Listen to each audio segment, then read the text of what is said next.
Assalamualaikum warahmatullahi wabarakatuh. Selamat pagi. Kita berjumpa kembali dalam kuliah online. Kali ini Bapak masuk dengan antropologi kesehatan. Oke, materi kita hari ini membahas tentang kelompok sosial dan peranata sosial. Ini tidak bisa dipungkiri ketika nanti mahasiswa akan di lapangan ataupun di masyarakat akan melihat bahwa pasien itu adalah bagian dari sosial, dan di sosial atau di masyarakat tidak ada namanya kelompok sosial ataupun misalnya peran atau sosial atau tingkatan sosial. Apa sih kelompok sosial? Kalau kita lihat di sini ada kumpulan manusia-manusia kemudian memiliki kesadaran yang bersama dan akan keanggotaan dan saling interaksi.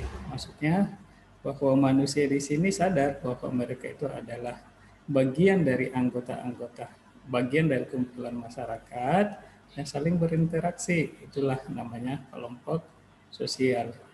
Kemudian, kelompok sosial ini ternyata adalah diciptakan sendiri oleh masyarakat. Kemudian dalam kelompok ini mempengaruhi perilaku para anggotanya. Misalnya dalam di sebuah daerah, di situ ke dalam mungkin taruhlah di satu kampung, di situ ada masyarakat yang terlibat di dalamnya, ada anggota-anggota masyarakat, di sana saling berinteraksi. Tidak mungkin kan dalam satu RT tidak ada interaksi antara masyarakat. Kecuali mungkin dalam kondisi pandemi sekarang, itu pun kondisi saat ini tidak lagi seperti awal-awal terjadinya pandemi. Kemudian dan saling mempengaruhi, misalnya ada hal-hal yang dipegang bersama, contohnya masalah norma atau adat istiadat. Nah, sementara kelompok sosial, definisi lainnya itu atau biasa disebut sebagai social group, atau himpunan atau kesatuan-kesatuan manusia yang hidup bersama karena ada hubungan antar manusia. Jadi social group itu adalah kesatuan-kesatuan manusia yang hidup bersama, ada hubungan antara sesamanya. Itu social group, kelompok-kelompok di masyarakat. Misalnya tadi kita kembali di sebuah kampung, itu di satu RT ada RT 1, ada RT 2, atau misalnya dalam satu dusun. Rata-rata dalam satu dusun atau satu RT itu memiliki karakteristik yang sama, misalnya bahasa yang sama. Kalau masih di daerah ya, kalau misalnya sudah di kota itu lain lagi. Kemudian hubungan antara lainnya itu juga menyangkut hubungan yang saling mempengaruhi dan suatu kesadaran untuk saling menolong. Misalnya sudah ada di masyarakat kita, kalau misalnya ada orang sakit biasanya anggota masyarakat yang lain ngapain? Ya, paling simpel itu adalah mendoakan, atau misalnya kita menjenguk orang yang sakit. Apa sih maknanya itu tadi? Karena adanya kesadaran untuk saling menolong. Kemudian kelompok sosial juga itu adalah kesatuan atau himpunan individu yang hidup bersama dan saling interaksi. Intinya bahwa kelompok sosial ini hidup saling bersama, artinya dalam suatu tempat dan saling berinteraksi. Ada interaksi antar sosialnya. Kalau misalnya individu itu tidak saling berinteraksi, itu berarti bukan sosial. Karena dia harus bersosial, artinya harus saling berinteraksi. Makanya kalau misalnya mahasiswa sampai saat ini tidak bersosialisasi dengan lingkungan di sekitarnya, berarti dia tidak bagian dari kelompok sosial itu. Kita lihat ciri-cirinya kelompok sosial. Itu biasanya memiliki motif yang sama, sehingga lebih mudah untuk dapat bekerja sama dan berinteraksi untuk mencapai tujuan bersama.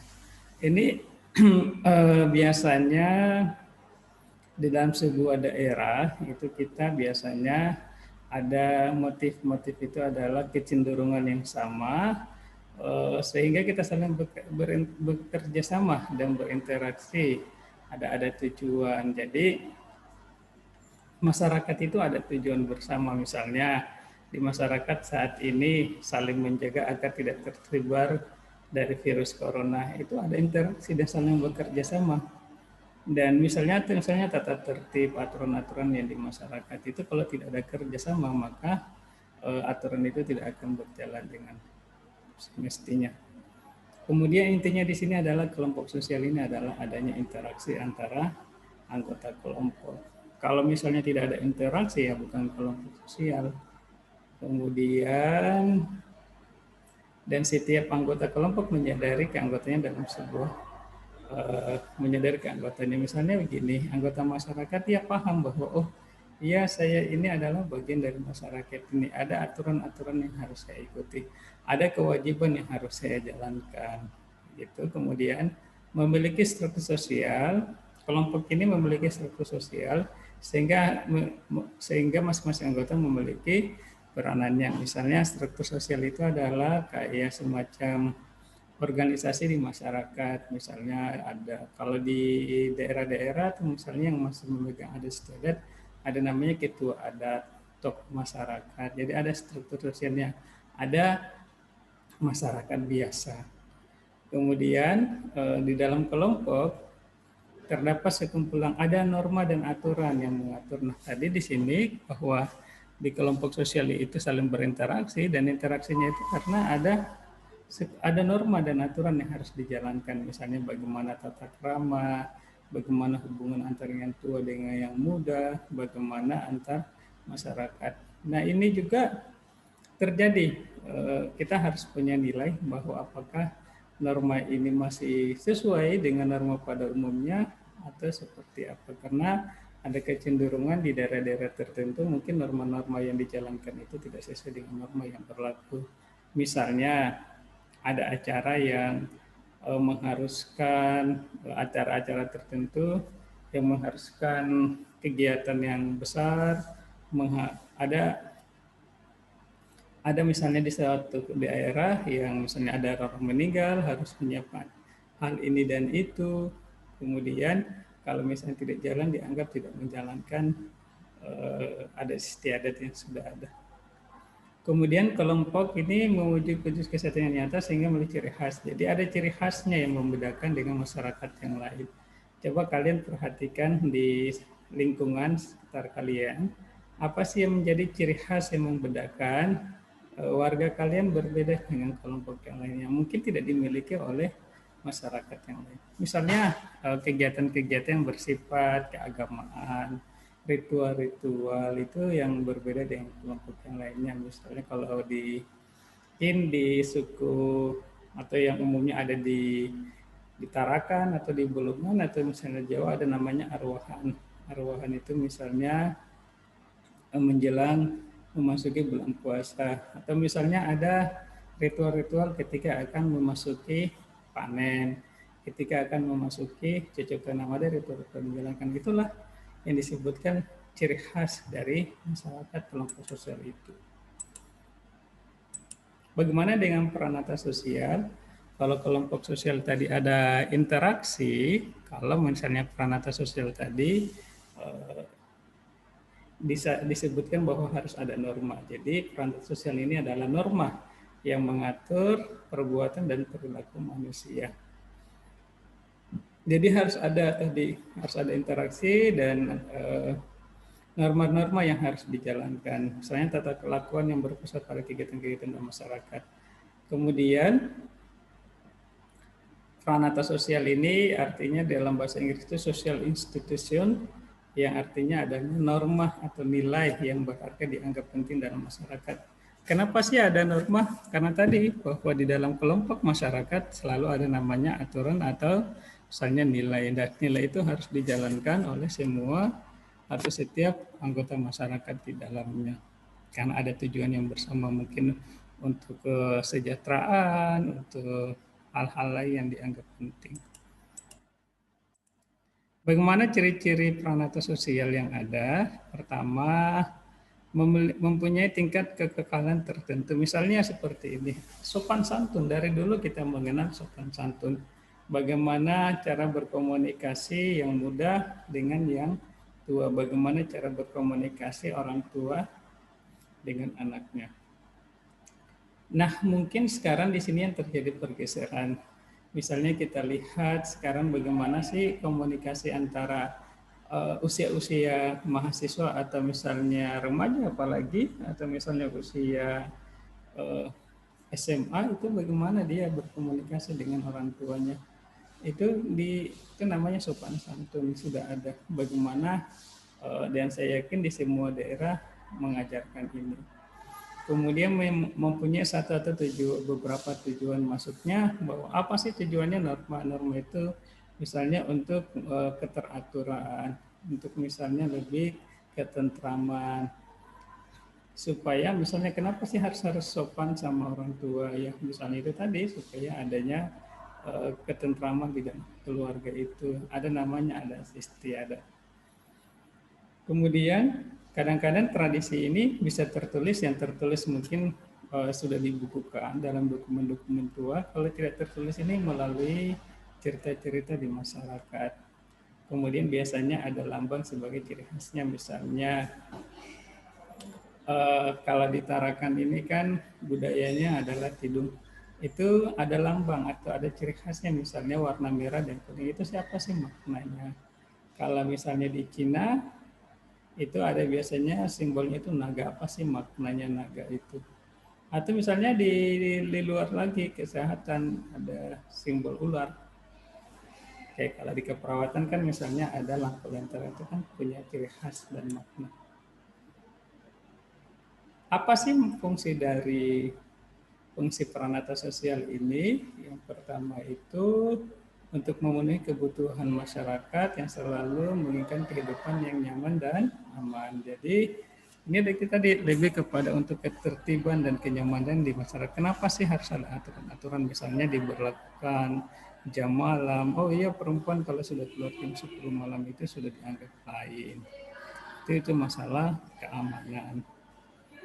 Kemudian adanya aturan-aturan hidup agar masyarakat bisa hidup bersama-sama secara damai dan tentram, bahwa misalnya ini kita saling menghargai, kita saling menjaga aturan-aturan yang ada. Itu tujuannya untuk apa? Supaya kehidupan itu bisa damai, bisa tentram, bisa teratur karena anggota masyarakatnya saling menghargai. Kemudian adapun fungsi dari perangkat sosialnya ini itu sebagai pedoman anggota masyarakat yang bertingkah laku, memelihara hak masyarakat dan mengatur pengadilan di dalam masyarakat. Jadi aturan-aturan ini tujuannya itu tadi supaya masyarakat itu bertingkah laku seperti yang diharapkan, memelihara keutuhan masyarakat dan mengatur pengadilan dalam masyarakat agar hidup sesuai dengan yang diharapkan. Kita lihat di peranata sosial ternyata ada tingkatan-tingkatannya, misalnya aturan peranata ini tadi adalah aturan atau norma, ada aturan dalam keluarga, aturan dalam agama. Kalau dalam keluarga biasanya ini sudah menjadi adat istiadat dan kebiasaan di keluarga tadi. Misalnya kadang-kadang di wilayah di daerah tertentu kita belum bisa makan ini kalau misalnya ada orang tua belum makan.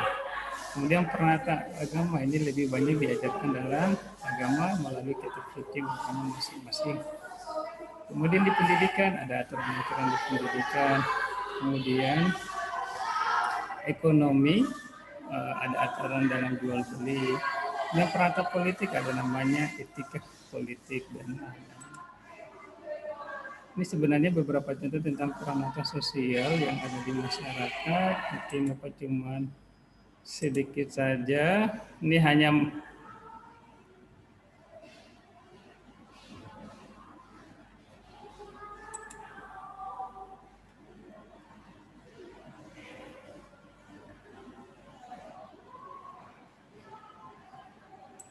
langsung saja lanjut. Nah, bagaimana kelompok sosial di kampus? Jadi tadi sudah disebutkan bahwa Pranata ada di pendidikan Pranata, pendidikan bahwa ada aturan-aturan di dalam kampus, misalnya bagaimana komunikasi antara dosen, mahasiswa, mahasiswa di dalam setiap tingkatnya itu sudah ada aturannya. Bahkan yang seperti mahasiswa tahu bagaimana dia mahasiswa komunikasi dengan dosen, cara menyampaikan pesan pun ada. Bahkan cara membantahnya pun ada kalau misalnya ada yang tidak sepakat. Jadi tidak langsung cara berbicaranya kayak berbicara dengan teman.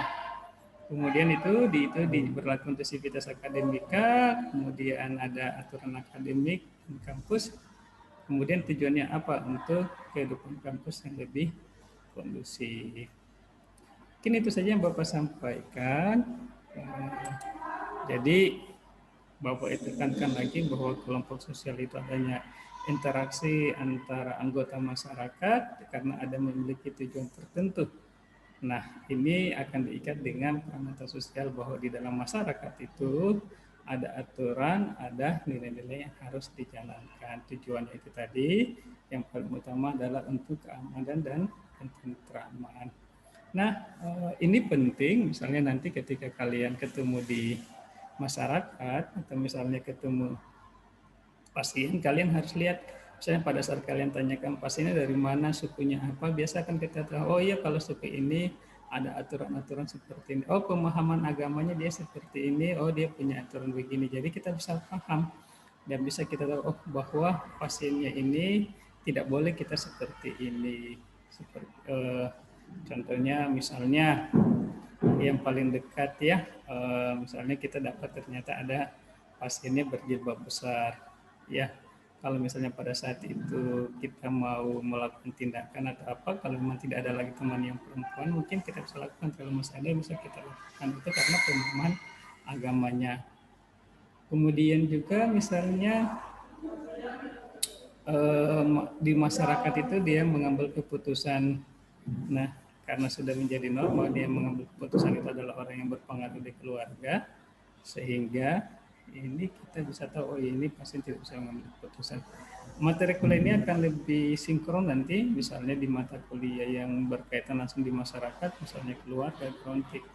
Kalau misalnya di klinik, itu paling tidak kita tahu oh, bahwa pasien memiliki aturan dan budaya yang seperti ini, jadi kita bisa paham dan bisa kita mengantisipasinya sehingga tidak menimbulkan ketersinggungan kepada pasien. Oke, demikian. Nanti kita lanjutkan lagi minggu depan. Tutup. Assalamualaikum warahmatullahi wabarakatuh.